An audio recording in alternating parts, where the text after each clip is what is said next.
As you know, if you've watched my channel for long enough, I often like to put up interesting losses that I think contain instructive things for the audience, and this is one such match in the Tier 7 Tech Tree American battleship USS Kansas, which was just nerfed in this most recent update. Now, the nature of the nerf I don't think is all that significant. What happened was the Kansas's main battery AP shell damage was reduced from a maximum of 12,400 to 11.5K, and then the reload on the main battery guns was increased by 1 second from 34 to 35.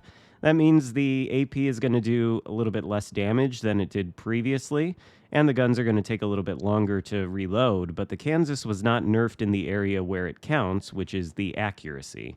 And now that that's out of the way, let's analyze what happens in this battle, because I think it is pretty interesting. So we spawn here on the Charlie flank with a Bismarck and a Udachi. And I don't know if the Bismarck has already done it or if he's going to do it soon. I think he already did. But he pinged me for support and to get back, which leads me into my first point, which is that I think battleships as a class are possibly one of the most misunderstood classes in this game. I think the reason the Bismarck was pinging me to support him is because to him, he thinks my support means I need to be following him on his same path and I need to be in the same grid square as him, just like the Udachi. This is incorrect. What I actually want to do, if I want to support him in a meaningful way, is sail my ship as far away as possible from him. You do not want two battleships occupying the same grid square because then the enemy team only has to angle toward one place on the map. If you spread out the battleships, then the enemy has to choose. Do they angle against you or do they angle against your teammate? That is Crossfire's 101, and that's the reason I've come over here to this side of the Charlie Cap while the Bismarck is going the opposite way, because I'm hoping we'll be able to develop a Crossfire, although I don't know that we ever will. And we've also stopped behind this island because there's a Cleveland there, which is a very big threat to our Udachi, who honestly doesn't seem all that concerned about it. He's sailing in the direction of the Cleveland, so we want to be here to take out that Cleveland if the opportunity presents itself. And there he is, sitting behind that island broadside to us, so this could be a dev strike. Unfortunately, it's 4 overpens for not a lot of damage, so that's not great. But we'll just pull forward and we'll continue to try to deal with this Cleveland. Meanwhile, what else have we noticed? Well, we suspect that there is a destroyer in the Charlie Cap. I think we saw some torpedoes earlier. So we don't want to just push straight into the cap due to that torpedo threat and because the Cleveland can farm us as we push in. And then plus there is an enemy Hawk in the enemy spawn south of the Charlie Cap that's just sitting there and bow tanking. That Hawk is not that big of a deal. We don't need to pursue him. He's not doing much to contribute to the outcome of this battle. Instead, what we need to do is take care of this Cleveland. And here, you know, the Kansas, even though it was nerfed, still perfectly fine. We're able to dev strike the Cleveland for our first kill of the game. We're up to 36,000 damage done now, all of that on the Cleveland, which is quite valuable. However, we can't proceed into this cap. There's no reason for us to pursue that Hawk, who is just reversing in his spawn. He's not playing the objectives. He's not in a position on the map where he's got a crossfire. He is essentially useless unless we pursue him. At that point, he becomes useful, because now you'll notice the Udachi and the Bismarck are both going for him. They're being taken out of position. They're not playing the Charlie Cap, which really is up for grabs. There's just a Kagero in there right now. If the Udachi sailed into the Charlie Cap and spotted the Kagero while he had the Bismarck and I this close to him, we all three could have sunk the Kagero in pretty short order and then flipped the cap early. But as it stands, the Bismarck and the Udachi are going for the Hawk, and it's going to take them quite a while before they're able to sink him. So I've determined that this cap is sort of a lost cause. We can't really push into the Kagero because of the threat of torpedoes, but what we can do is maintain our position here as the Flanders pushes into the Bravo cap in the center. This is a poor idea, as the Flanders is going to find out. You don't want to push your battleship into a cap most of the time. You certainly don't want to do it in the center of the map while only 5 minutes have elapsed in the battle, and you've got a Kansas on your broadside. This is one of the major problems with Battleship players, is that it seems to me they don't realize they have both an engine and a rudder.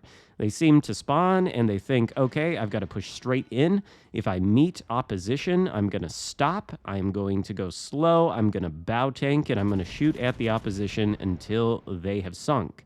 This, I think, is a bad approach to Battleship gameplay for reasons that the Flanders is about to find out as we take him down for our second kill of the game. But no, the primary value of the Battleship is in its main battery guns, not in its ability to simply get shot by the enemy team and survive for a period of time.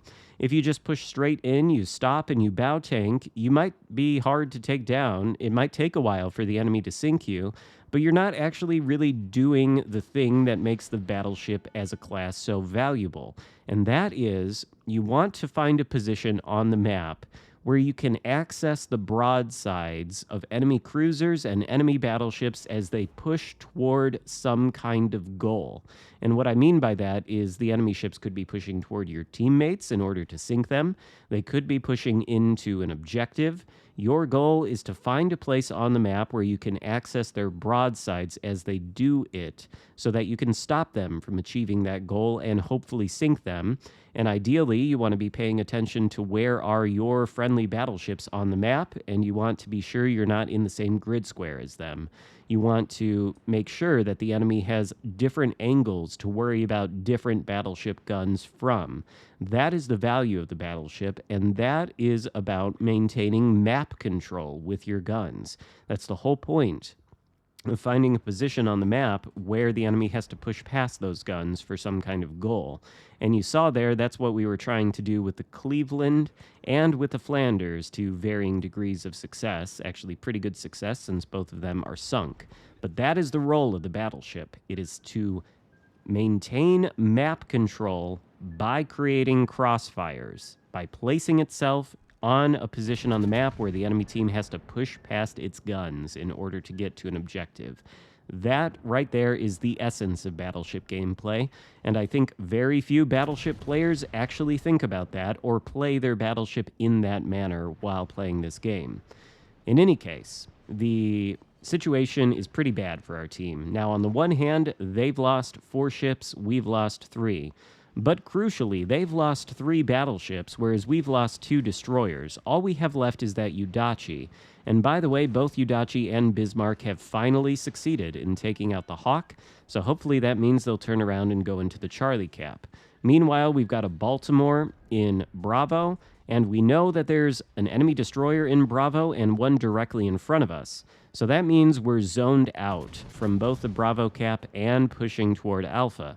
We don't want to push into torpedoes. A lot of Battleship players have problems countering destroyers, and I submit to you, if you're one of those players, that one of the reasons you have such a problem is because you haven't played destroyers extensively enough.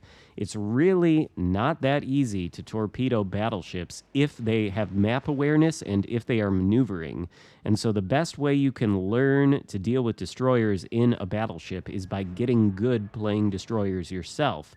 If you want to be a competent battleship main, then you need to be proficient with destroyers. Otherwise, there will be a limit to what you can do. And the simplest thing you can do to avoid destroyers dealing damage to you with their torpedoes is maintain map awareness. We know that there's probably a destroyer in Bravo. We know that there's one near Alpha, and then we know that the Kagero's near Charlie. So that means we cannot push into those areas of the map. Pushing into torpedoes or even pushing into main battery shell fire always puts you at a disadvantage. You're much easier to hit with both torpedoes and shells when you're pushing toward the source of those ordnances. However, if you are sailing away from the source of the shells or the torpedoes, you're much harder to hit. You're harder to aim at with guns, and as you increase the distance, you decrease the enemy's chances of hitting you, especially if you sail out of their main battery range. And then with torpedoes, if you're sailing away from them, you spot them earlier. They're coming at you slower relative to your ship because you're sailing away from them rather than sailing toward them, which means they're coming at you faster in the latter case. And so they're much easier to dodge. And now, of course, the friendly team has taken both Bravo and Charlie, which is good, but our battleship teammate there in the Iowa is sailing right into destroyers. He's going to be sunk. And we are trying to deal with this Kagero. The goal is to get the Kagero off the map so that the Udachi comes around into the Bravo cap.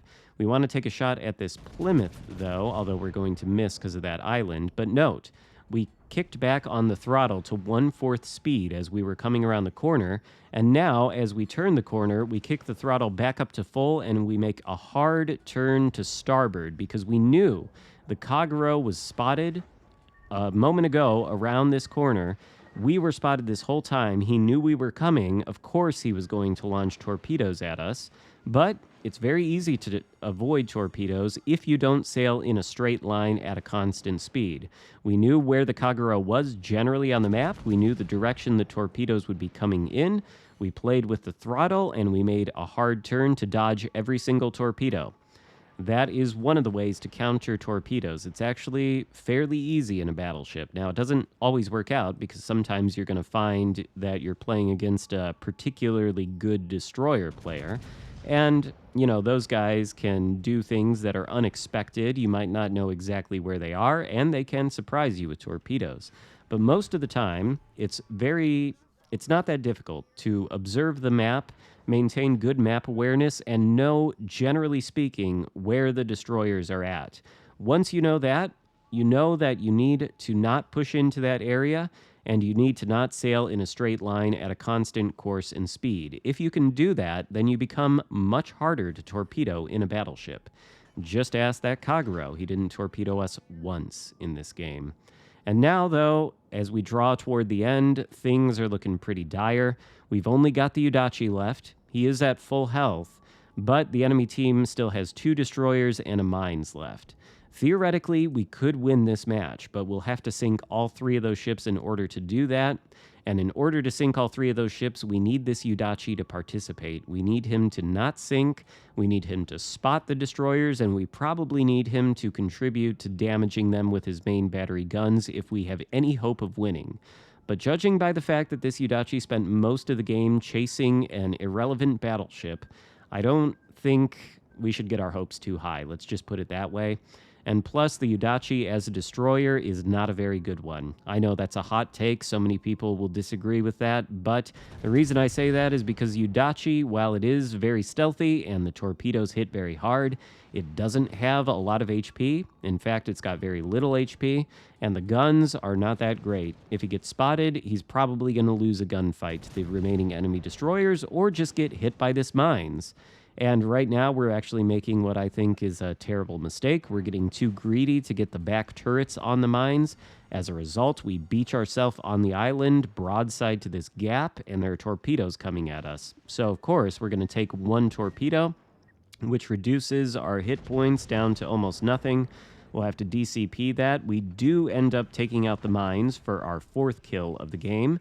But unfortunately, one of the destroyers torpedoes the Udachi, and he goes down. So our hopes of winning this game are pretty much dashed. I think if there were more time, we might be able to push in and deal some damage to these destroyers. We could push into them and maybe dodge their torpedoes with a little bit of unpredictable maneuvering.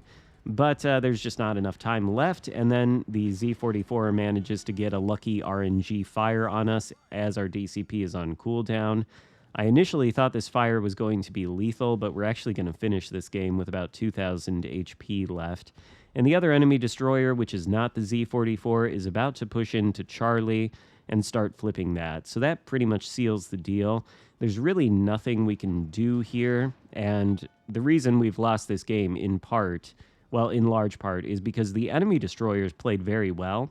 They were mindful of the objectives, but our destroyers sunk very early on, and the one that we had left did not really play the objectives or do anything as far as countering the enemy destroyers, and that's what you need to do in this kind of situation to win. This is a team game. It's possible I could have finished this out and carried with a little bit more time, a little bit more HP, but likely I would have lost either way because destroyers do counter battleships quite well, even though there are things you can do to mitigate their effectiveness. And hopefully, some of these tips I've given you throughout the battle should help you do that. Although I do recommend you play destroyers more extensively if you have not already started to do so. And if you want evidence that the stuff that I'm saying to you is valuable and is useful, take a look at the leaderboard and note I am the highest scoring battleship across both teams, including the winning team. I have more XP than the highest XP scoring winning battleship. And I think that is significant, and there's a reason for it. The reason has to do with my positioning and my dealing damage to priority targets like destroyers and cruisers. So I hope you enjoyed this game. If so, give it a thumbs up. Consider subscribing if you haven't already, and I'll see you next time. Goodbye.